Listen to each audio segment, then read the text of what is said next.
The decision is being mourned by scientists around the world who used the telescope for years to search for asteroids, planets and extraterrestrial life.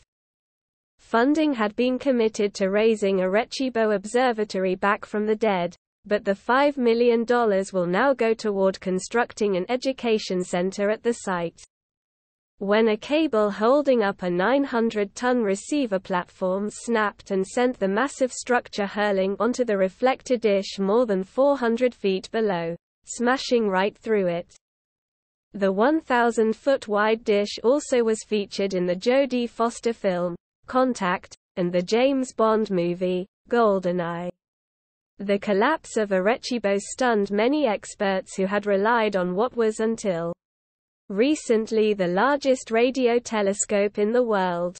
Jonathan Friedman, who worked for 26 years as a senior research associate at the observatory and still lives near it, said in 2020, "It sounded like a rumble.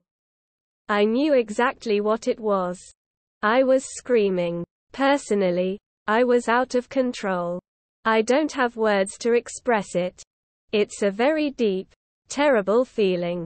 After hearing the distant roar, Friedman said he ran up a small hill near his home and saw a thick cloud of dust hanging over the location of the telescope, confirming his suspicions and greatest fear.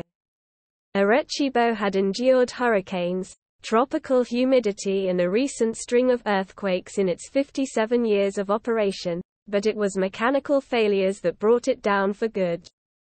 It received a grant of $2 million in 2018 shortly after Hurricanes Irma and Maria ripped through the island and damaged the observatory. However, between 2001 and 2006, NASA had decreased and then fully eliminated its support of the planetary device. The American Space Agency had a change of heart in 2010 and provided the observatory with $2 million per year, mainly so it could study near-Earth objects. Although the small budget was helping Arecibo get by, in 2015 and 2016 NSF proposed decommissioning it and said it would continue to reduce funding as the years passed. The move sparked fury among the scientific community, which raised concerns over the number of scientific discoveries that would be lost if the massive telescope would shut down. Arecibo has also served as a training ground for a number of graduate students and drew about 90,000 visitors a year.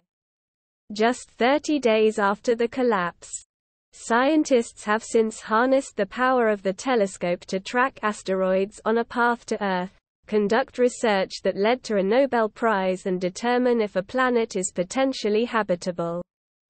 Puerto Rico Governor Wanda Vázquez signed an executive order approving $8 million to help rebuild the renowned telescope. This funding was to be used for removing and disposing of the debris and the design of the new telescope. Sean Jones, Assistant Director for the Directorate of Mathematical and Physical Sciences at NSF, said on Thursday, "We understand how much the site has meant to the community. If you're a radio astronomer, you've probably spent some time of your career at Arecibo. The Education Center is set to promote programs and partnerships related to science, technology, engineering and math. NSF also seeks the implementation of a research and workforce development program." With the center slated to open next year in the northern mountain town of Arecibo where the telescope was once located. "This is a pivotal time. The education component is very important," said James Moore, Assistant Director for Education and Human Resource Directorate at NSF. He said by phone that one of the agency's priorities is to make STEM more accessible and inclusive and that the proposed education center would fill that need.